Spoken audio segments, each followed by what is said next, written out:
Pwede mo gawing ringtone, alarm sound at notification sound yung video sa TikTok kagaya nito. Ang chismosa naming kapitbahay! Ang chismosa naming kapitbahay! Ang chismosa naming kapitbahay! Pumunta ka lang sa video na gusto mo gawing sound at pindutin yung share icon, and then download. Tapos pumunta ka ng Play Store at i-type ang BA Video to MP3 Converter. And then download. Pag open mo, pindutin mo tong video to music. Tapos piliin mo yung dinownload mo, tapos next. Pindutin itong video, tapos save.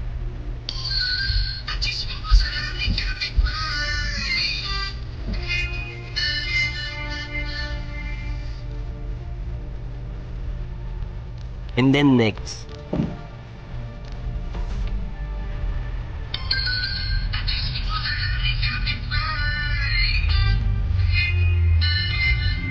Pindutin mo ito at pwede kang pumili kung sa phone, SMS or alarm mo ito gagamitin.